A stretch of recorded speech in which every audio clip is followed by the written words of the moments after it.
Hey guys, welcome back to Pet Brand Podcast. I'm your host Varnit, and today we have an incredibly special guest with us, Mark Scott, the founder of Bella and Duke. Mark has made a tremendous impact in the pet nutrition industry by championing raw, natural feeding for pets and setting new standards for quality and care. Bella and Duke has become a trusted name known for its commitment to sustainable sourcing, raw-safe accreditation, and products that truly improve the lives of pets everywhere. Today, Mark is here to share the inspiring story behind Bella and Duke, insights on the science of raw feeding and what he envisions for the future of pet wellness. Mark, we are excited to have you on the Pet Brand podcast. Welcome and thank you for joining us. Thanks, Vanya. I thought I was going to be cruel and just hold my face and not move. And you go, oh no, we've lost connection again. But I didn't. But thanks for having us on today. And Uh, thanks for that intro. Amazing, amazing. So yeah, Mark, let's get started from the beginning. Please share your story about Bella and Duke and what sparked the idea.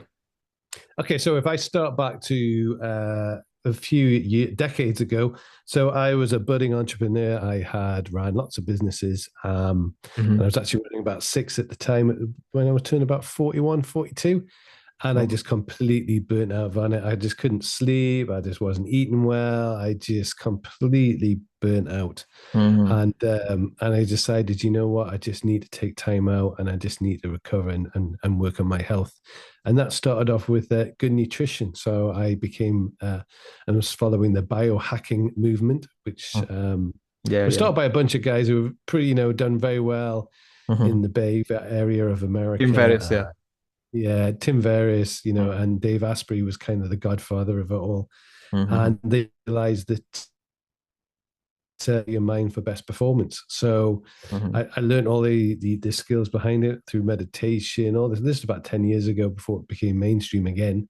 Mhm. After about 1,000 years of it being in Asia, um, and decided to really work on my health. And then suddenly I started feeling much better. I had more energy Mhm. in my life and clarity. My mood swings were less. And I went, Jesus, this food thing, it makes such a big impact on your body. Yeah. Um, it's truly amazing. And it also at this time, about 9 years ago, we had this huge storm that came through the UK, loads Mhm. of damage, and I had a tree fell down in my front garden, and I decided part of my meditation and work on myself was to go out there with an axe every single day and chop a bit of that tree up by hand. And I said, by the time I finish this tree, whatever I do next, it's got to be something I'm super excited about, something I'm passionate about. Because Mhm. all my other businesses was about making money. It was about, fast cars, great fast food, Yeah. good clothing and all that blah, blah, blah stuff, which I thought would make me a better person. Mhm.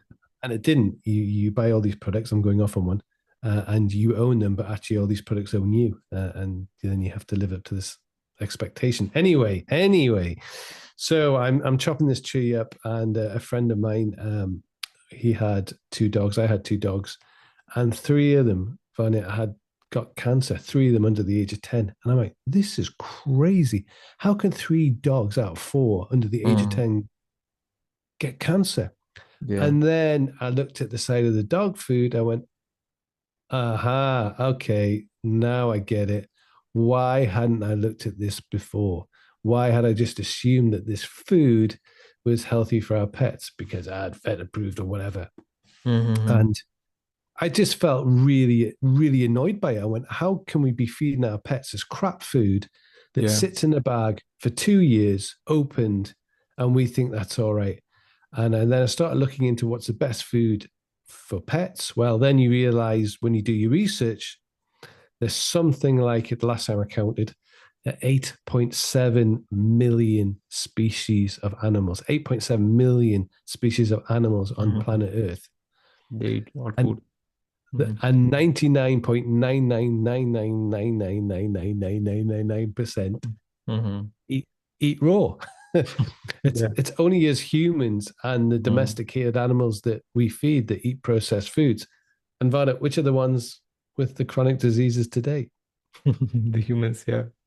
And the domesticated animals that we feed. And what's even Mhm. worse is often food that was meant to go into the human food chain doesn't go in sometimes because it's maybe not up to quality.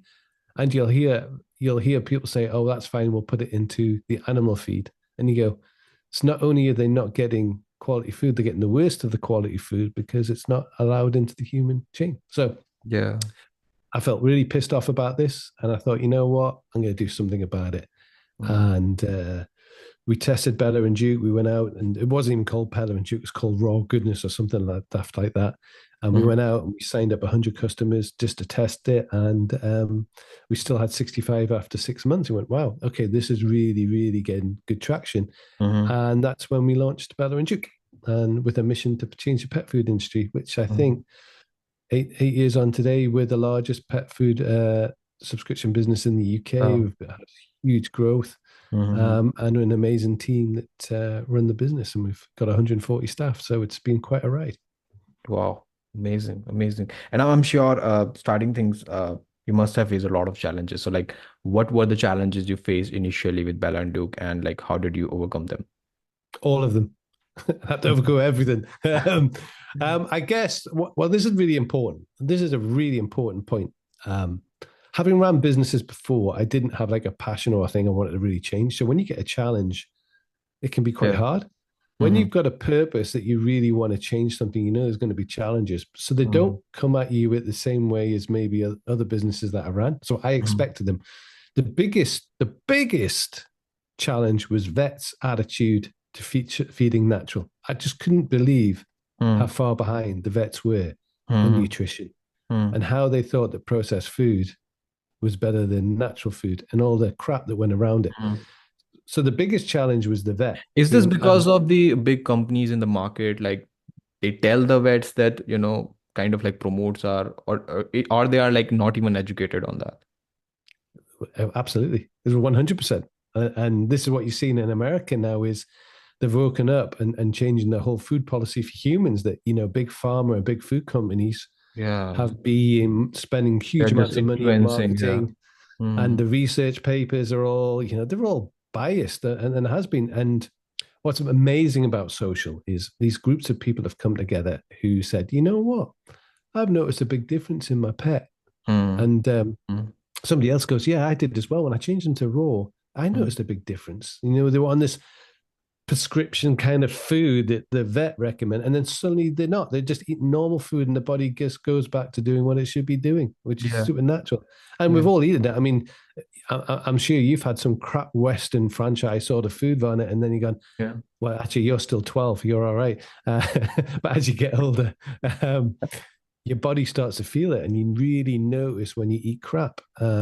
But Mm-hmm. if you're eating crap all the time, you just don't know what good feels like. Yeah. Yeah. And that's the thing. So the biggest challenge was about changing the vet, and you know what? The team have done a phenomenal job. We're working closely with the vets. We're not here to pull vets up. We're here to educate, work with them, and give them the tools that they need, and give them true science. Mm-hmm. Because you see the proof, like you see the proof every day. I get so many people saying, "Oh, what a difference to my cat, to my dog." I just see Mm-hmm. it. Their temperament's better, their skin's better, their coat's better, Mm-hmm. behaviorals, everything's just so much better. Their breath's better, their stools are better.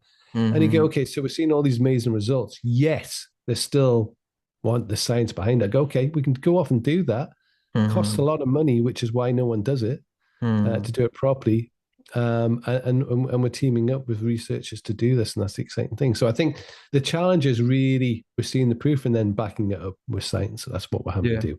But we Mm-hmm. had challenges of building factories, Yeah. freezers, Mm-hmm. food, Mm-hmm. So recruiting was it people. There's like a lot. all bootstrapped or like you did got some funding or That's a good question. So because we had a very clear goal, so my goal was to build a 50 million pound business within 3 years. That's what we set out to do.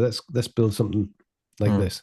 Hmm. So when you have a very specific target, very clarity, then you can work backwards. Okay, what we need to do is one, we need to start proving that people want it. So we did a minimal viable product, an MVP, Hmm. put Hmm. 60 grand into it, and we proved it and tested it. Then we went, okay, Hmm. we've now created sales, we've now got customers, and those customers are staying.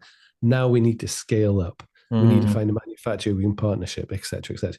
Hmm. So then we raised money on the back of that, and then we continued to raise money as we grew, and Hmm. we hit a 50 million valuation in 4 years, Wow. not 3 years. So I'm like, okay, I can live with that. But if you didn't have that clarity of goal Hmm. of purpose, then you would never have gone down that path. Mm. Um, Mhm. and it's really, really important to have that. And I think part of the problem we have in the UK is entrepreneurs don't think big enough. And you need to, if you're going to change the world or do things, you need to think big and not be afraid. And there Mhm. will be lots of skepticism out there. There was Mhm. lots of people going, really, you're going to do this, going to do that? I'm going, absolutely, Mhm. absolutely. But most people won't. So expect most people to be quite negative about it. Sorry for going to a different direction. Can you tell us a bit about your background, like what other businesses you built on before this? Lots and lots. So I had businesses in India. I was in Kochi in Kerala. I had a Wow. travel business over there. I Uh-huh. bought a palace in South on the backwater down there. So I've done a lot in India. I love India. Uh-huh. Um, I started off originally doing door to door sales. So I was teaching people how to sell things door to door, Uh-huh. and got good at dealing with negatives and how to sell the deal. And then I Uh-huh. got involved in the internet probably in about just about 2000, Uh-huh. at the very start of it, Mhm. and really learned about SEO and building lots of businesses. So I had Uh-huh. party sites like Uh-huh. Go Bananas, which is like a stag and hen party site. We did that in India as well, in Goa, in Uh-huh. Bachelor, Wow. Bachelor. And our recruitment business. So I've done a lot of different businesses. The problem is I was the next shiny thing, the next shiny thing. And Mm-hmm. rather than just focusing on one and get really, really good at it, which is what Okay. I do now, Mm-hmm. um, I was too distracted because I had so many things going well. And then when it doesn't go well, or the economy changes, or we hit a recession, you Yeah. then got lots of fires that you have to put out. And that's when it Mm-hmm. started crumbling. So yeah, I've learned that the hard way. I've had some good ideas and some really terrible ideas, but That's Bella the and part Duke, of entrepreneurship. it is, and Bella and Duke just felt right from the start, and it's always felt right because what I'm doing and what the team is doing and what business Mhm. part are doing is Mhm. absolutely right thing to do. Mhm. Mhm. And that's what you think is that contributed most to the growth that Bella and Duke has, like your vision, right? I think it's a good starting point because Mm. when you want to recruit, like as an entrepreneur, the hardest part is recruiting great people, especially when you haven't got no money. So Mm. you have to really tell the vision to your team and get them excited and inspired by it. So I Mm. think that's really important, Mm. um, in doing that. And I think that clarity of vision, that piece also, things just the universe just seems to work well. When you have Mm. that clarity, you're Mm. asking for things, you see opportunities that align with your Yeah, clear. yeah, yeah. It's like your Uh, whole paradigm changes and you just focuses on this specific thing. Yeah. Absolutely, yeah, absolutely. It's everything that I predicted has gone right with Bella and Duke, and that doesn't happen very often. Um, and I think building the community was a big game changer for us, on Mm. Facebook, Mm. because I think and I asked you the last time, I asked you, name me a brand that you love, and Mhm. I think you said, was it Yeah, I Apple? said Apple. Yeah.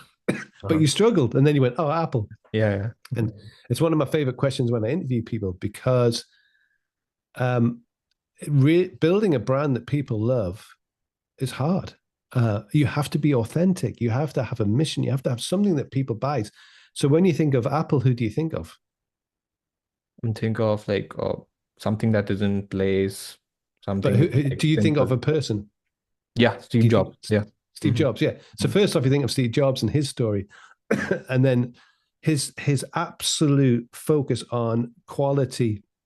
Even how you open up the box when you get your AirPods coming in and it just slides open, and it's just Hmm. amazing. When you plug them into your ears and they're already charged up, you go, oh wow, I can play this straight away. All these little things, you just go, wow, there's just not guff. There's just simple. When you sit in a Tesla, it's just simple to like one button to Yeah. open up the door, and, Yeah. and everything else is done.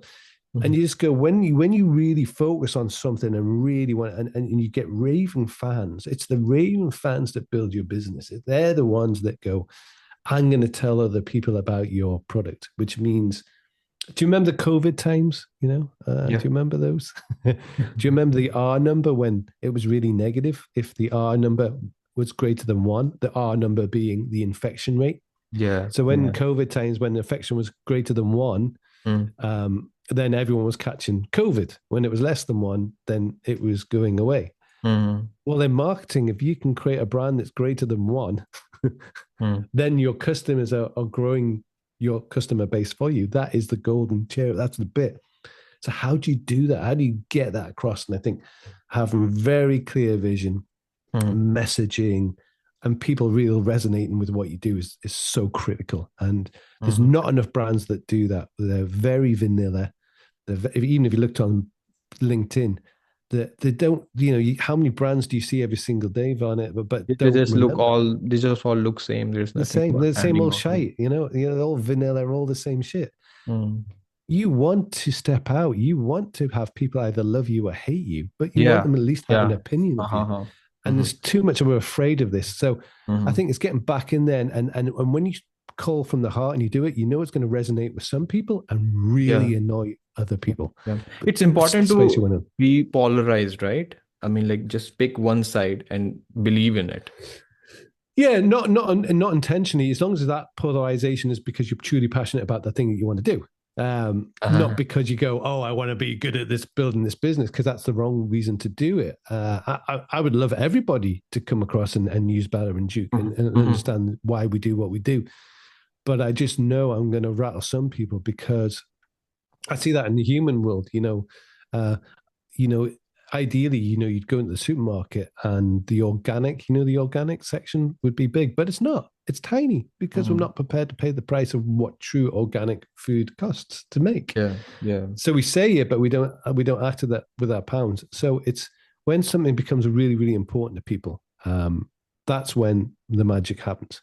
And I guess with raw and because Bella and Duke being a raw pet food business, when we first started, it wasn't mainstream. It was very much on the edges of the market, and that Mm-hmm. was because people tried everything else with their pet before they tried raw, and then went, "Oh, raw! Oh, well, that made a big change to my pet."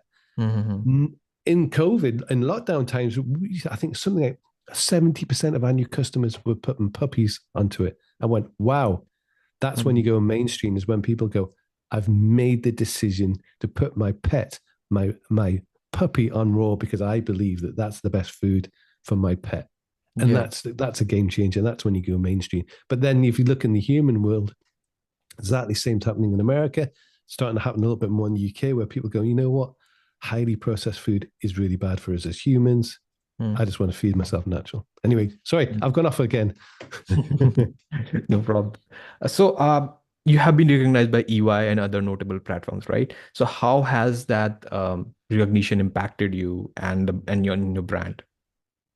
I'm not 100% sure. I mean, for my ego, it's definitely helped for for feeling less than. But I mean, they're good things to do and they're good for the team. But how important are these things in the real world? I don't know. Mhm, mhm, I honestly don't know.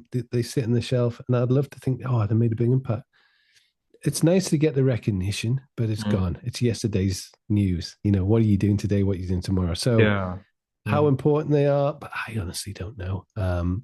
And look, I got no school education. Like my education was terrible. It wasn't until computers came along because I'm dyslexic that I didn't know, and ADHD and all these other wonderful things. Mhm. I never used lack of education as a reason not to become successful. Wow. Actually, in many ways, it made me free because I had nothing to lose. So when Yeah. everyone else was worrying about it, analyzing it, and all that kind of shit, I was Mm, just getting on and doing and learning fast. mhm. So sometimes these things can hold you back. What's ironic, I'm now the resident entrepreneur at Edinburgh University, Mhm. probably the least qualified person there. You didn't But go that's to the point. any college or university? I did when I actually got an HND in hospitality management. Okay. Uh-huh. When computers came along, Uh-huh. I was able to use computers to my benefit. Yeah. So I was able to do it. But again, that was just a confidence build. And I realized actually there was just a lot of copy and paste and so forth and all that kind of stuff. And everyone's so I really, I don't think, depending on, if you're a doctor, I want you to have gone and studied your 7 years. Definitely. Yeah, yeah, yeah. But if you're designing shoes, I'm not so worried, you Yeah. know. Yeah. Mhm. Definitely. And understanding more about the raw pet food, like what are some of the biggest conception you have heard from pet parents about raw feeding in the market? In a negative way or in a positive way? They're negative, positive anyway. Oh, no, okay. So in a positive way, let's start off. No, let's just start off with the negatives. Let's start Yeah. the negatives. Oh God, you're going to kill my dog. They're going to get all these things, Mhm. salmonella, blah blah blah. Okay, it's important, right? So we take quality of food highly. So all our food comes in frozen. We process it frozen. At no point does it go above zero in the whole manufacturing, which takes a lot of work to get the machines to be able to do that. Yeah. So, Yeah. and the quality of the ingredients coming in, it's all checked and stuff. So that's priority. But I Mm. have to remind people, look, especially if you've got a cat, cats go out and cats prey all the time. I know that because I find them at the bottom of my stairs. And you go, if you're worried about raw feeding, Yeah. then your dog will pick stuff up with its mouth all the time. It'll eat Yeah. other dogs' poop. It'll do all this and that. There's Mm. worse things out there than feeding it controlled raw food. And they lick their own bums and other dogs' bums. Yeah. I Yeah. think the least likely we need to worry about is raw if it's done correctly. So I don't, but I'm just like, it's bonkers. Mhm. And as I went to the start, 8.7 million species of animals on our planet eat raw, and they seem to be doing okay. Mother Nature seems to know what she's Yeah. doing. Yeah. So I always trust Mother Nature over anybody in the lab coat. That's my theory. Mhm. So that's the main negative is around that and kids and family. But the science is coming out now that people Mm. with pets, especially raw pets, their gut biome is so much better, so much better. And if you've got a good gut biome, that's your defense against everything, but also how your body can deal with food coming into it. So there's so many positive things coming off the back of it. We thought was negative, Mhm. actually turned out to be positive, Mhm. and often that is the way. So I think on the negative side, that's the main one. Freezer side, pricing, because we're so used to paying for cheap crap food. Yeah. When you have to pay for proper food, it's like, oh, Mhm. I'm like, well, you can have a big vet bill, or you can just feed your pet what they need and have a small vet bill. Mhm. It's your Mhm. choice. Mhm. I'd go for a happier, healthier pet any day of the week.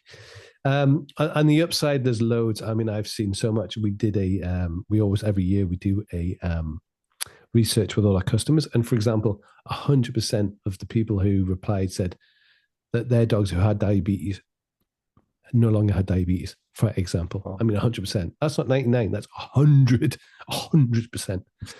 So improved pancreatitis and all these different things. There's loads, and we publish it every year, Mm. the Bella Duke customer survey, and put it out there. So yeah, there's all this stuff. There's so many positives that to do it. And I truly believe, I mean, it was something like ridiculous. The average age of a dog in 1950s, and I can't remember exact studies, Mhm. but Mhm. it was something like the average age was like 17 years for a dog. What do you think it is today? 17 years? 17 years. What do you Oh think it is God. today? 8 years. Yeah, between 8 and 9 years. Bonkers, isn't it? Now, there is a bit of caveat to that. There is the breeding because some dogs have Uh-huh. been bred a lot Yeah, more yeah, and yeah, yeah. it's not all Especially just food, but pugs. They are, exactly. yeah. Short face, yeah. Yeah, And, yeah, and the thing actually, about, yeah. sorry, I guess the Baraka, I can never pronounce that word, but the short faced snout, like the pugs, Mm. if you feed them highly processed food, especially grainy foods, it Mm. creates a mucus response, like a histamine response. They Yeah, already have breathing issues, and then you're creating even more breathing issues yeah, because the yeah, mucus yeah, is now filling yeah, it. yeah, These are the great dogs that do great on raw straight off the bat, and yeah, they yeah. also have digestive issues. Yeah. Yeah. And I saw somewhere a picture of the skull of the pugs. It's just crammed. Yeah. So weird. Just I don't know why. So like why exactly like when it is all started in breeding and all this stuff. I have no idea. I mean, unfortunately, social probably played a big part of it, Yeah. and handbag dogs and all this kind of stuff. So I'm not 100% sure when it does. I know, for example, I'll take you back from the West Highland Terrier, which is a white dog. Mhm. It wasn't actually a Scotty dog, which was black, but the clan of MacDonald on the west coast of Scotland Mm. accidentally killed one of his Scotties. So he said, I want the dogs now to be white so I can see them better. And that's where the white dogs were started bred together Uh, because occasionally get white. So that's where the Scotty dog, the West Highland Terrier came from. But there's lots of reasons why dogs were yeah. produced mainly for roles in to Mm. help us as humans. Um, But yeah, I think I'm not 100% sure. I'm not sure where it's going, but I think we're understanding a lot more, especially with inbreeding. And Mm. I made mistakes when I got my Westie. I didn't meet the mother. I never thought to check if the mother was there. So you get a lot of these dogs that now from farms, I know dog farms where they just breed them and breed them, breed them. They're not properly, Yeah. brought up. And all this. So there's lots of great websites, charitable website that really can help you find a pet that Hmm. or give you Definitely. guidance on how to research it before you buy. Definitely. And for the listeners, I was going through your website. So can you explain what it means to be raw safe accredited and why that matters?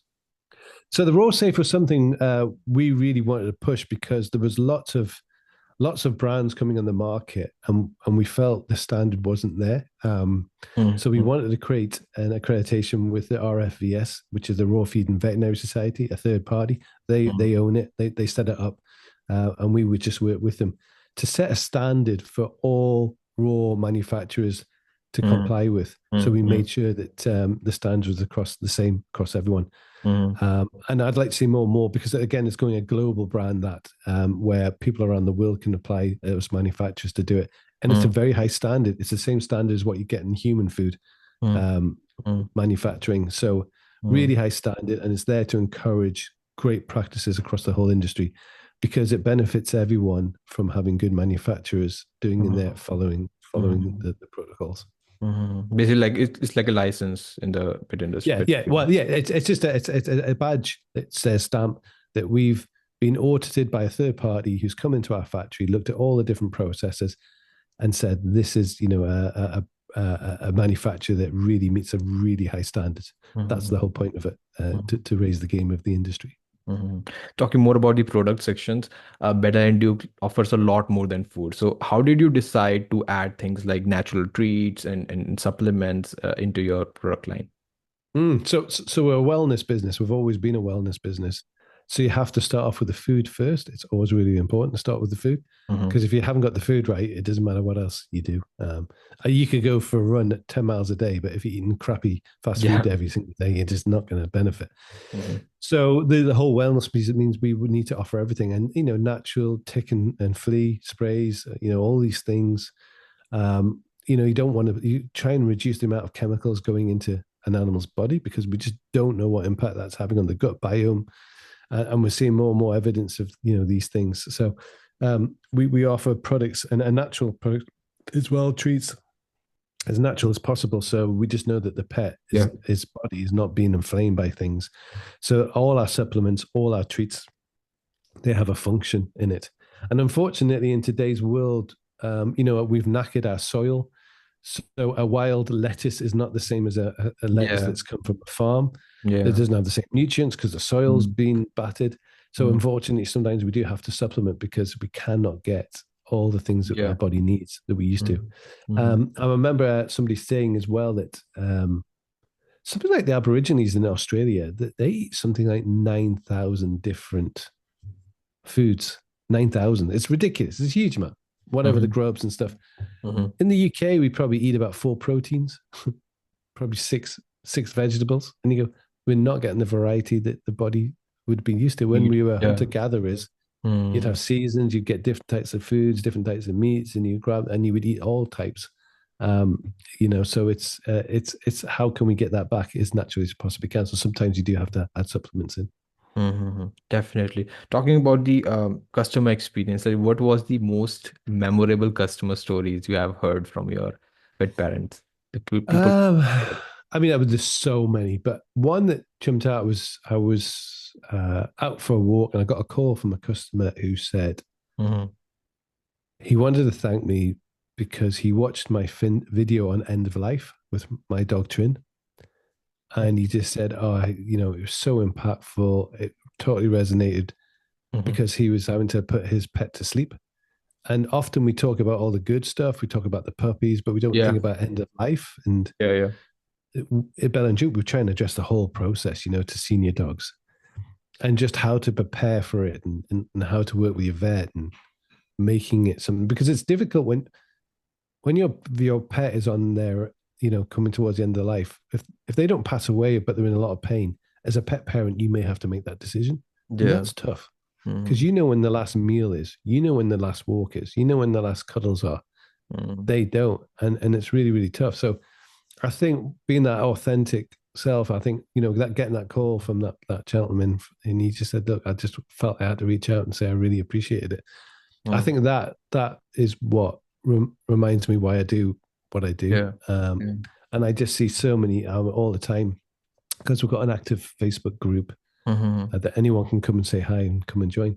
Mm-hmm. Um, I just see so many people helping so many people, and that is just every day. I just see great stuff there. So there's so many stories, so Mm-hmm. many on it. I just couldn't, this I couldn't do it justice. There's just so many.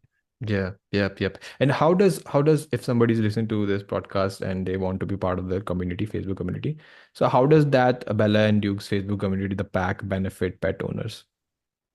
I think because it's by pet lovers for pet lovers. So I've discovered that there's two types of pet parents. There's pet owners and there's Yeah, pet lovers.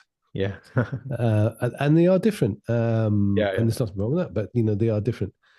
I think we're definitely a community of pet lovers, and they can just come and join the Facebook group and ask questions. No questions daft. We want to create a safe place that people could ask questions and not feel like they're going to get ridiculed.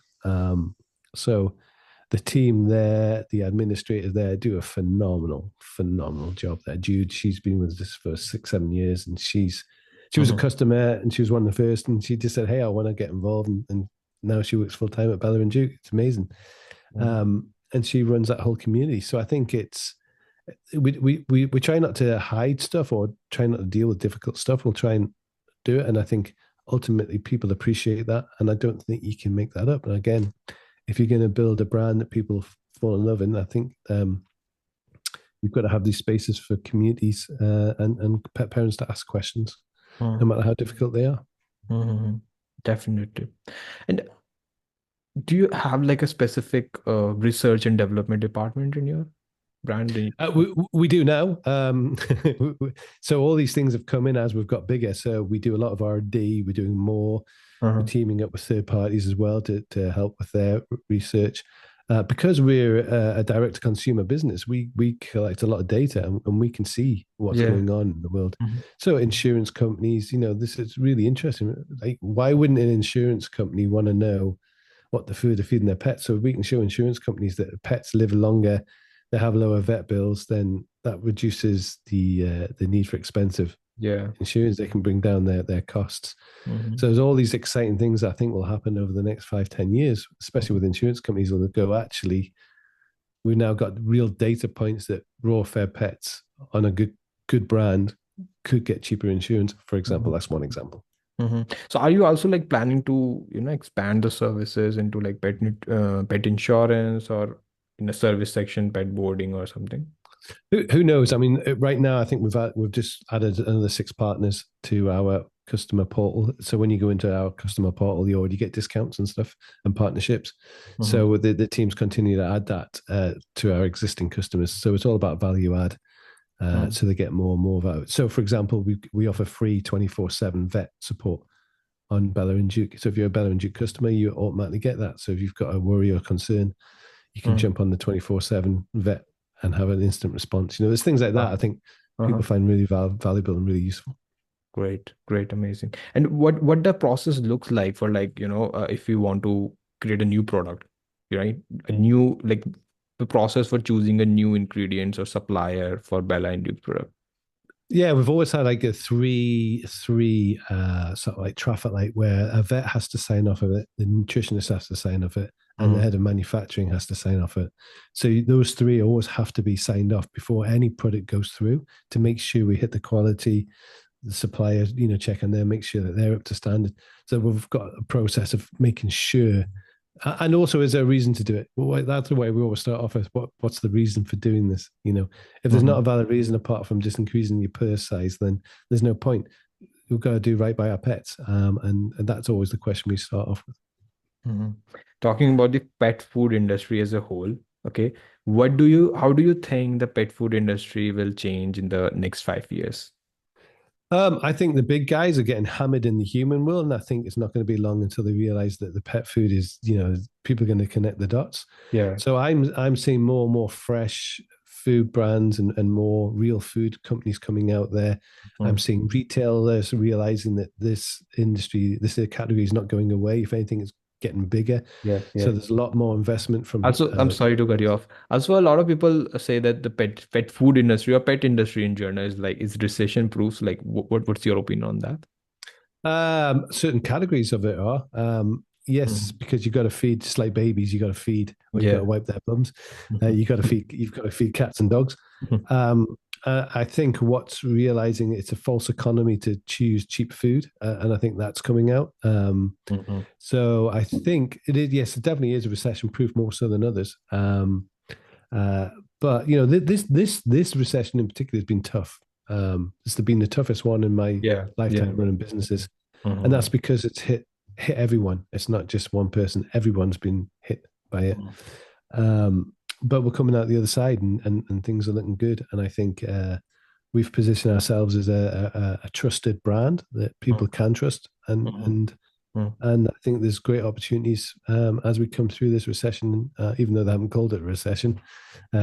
This tough time, I think things are getting better, and things are getting changed very, very quickly. Mhm. Definitely. And if somebody wants to get started in the pet nutrition industry, pet industry in general, so what do you think they should put attention to? Like what trends they need to look forward to, or like anything in particular that you see that in next 5 years is going to be, so will blow up. I think you just keep looking at the latest science. So, there's a lot around the gut biome and the mouth biome, the skin biome. These are all things now we're starting to spend a lot of time and research in the human world. I think that'll naturally feed through. And we've done a lot of podcasts with animal biome and other Mm, biome companies as well, like Treat Therapeutics. That are all doing this really interesting research. mm, And I love it when scientists have come in with a view of, we're not raw, we're not processed there, but then you soon see that they start to move towards the raw, good quality raw, because mhm, we're already seeing the difference now in the gut biome. mhm, But it's like DNA, there's DNA in the body and in the blood and in the cells and so forth, but they're not quite sure what that DNA does, but they know it does something. And this, mhm, it's a bit like that. They're understanding now. Oh, on the outside they're looking like this, or they've got this disease, and on the inside they've got biomes showing this. So that research is starting to pull those pieces together. So I think in the future you'll have much better um, testing available for humans, for pets alike, and that'll be a game changer, because then you can create something very bespoke to mhm, that pet, mhm, which will be the future. So bespoke, sort of tailored food nutrition, that may be the place where we get to, especially with AI coming along. yeah, yep, yep, yep. And are there any new product or services in the pipeline, like you're Pro- working on? they don't tell me anything. I'm no longer CEO. I stood aside as CEO at the start of this year. So they keep all that away from me. But yes, no, there is, joking aside, there is, there's new things coming all the time, and we're always adapting. Look, there's new science all the time, so we're always Yeah. adapting, Mhm, our ingredients and tweaking it as and when we can, and do, just to stay ahead and mhm. on the nutrition and be the best that we possibly can. We've got the highest ranking um, nutrition in the UK with our food range on All About Dog Food, which is a third party Mhm. website. So we've got a very high ranking, and that for us is the gold standard. Mhm. Amazing. And last question from my end, Mark. Is there a goal that you have yet to achieve with Bella and Duke that you aspire to? Is there a goal? Uh, I don't know if there's a goal, because the mission is to get as many cats and dogs off processed food as Mhm. possible. So that's kind of endless. But Mhm. I think as long, I'm proud that we have a really good culture that hopefully I help really instigate. And if we have 1,000 staff members, that 1,000 person really understands the culture of the business, that's success to me. Mhm. That's what I think will make all the Mhm. all the difference. Mhm. Great, amazing. Mark, thank you so much for sharing your journey, insight, and passion Mm. with us in the on the Pet Brand podcast. It's inspiring to hear about the impact Bella and Duke is having on pet wellness and the amazing work you and your team are doing to raise the bar in pet nutrition. To all our listeners, if you are interested in learning more about Bella and Duke and the benefit of raw feeding, be sure to check out their website and resources. I will leave all the links in the description below. And yeah, that's it. That's the end of the podcast. Thanks, man. I Great. appreciate it. Amazing, amazing. Thank you so much for your time again. Great. Yeah, it was amazing. Yeah. And this Thank you. podcast will be available on YouTube, on Spotify, and my team will be creating short form video content of this, and it will be also available on LinkedIn. Great. Thank you. Amazing. All right then. Bye.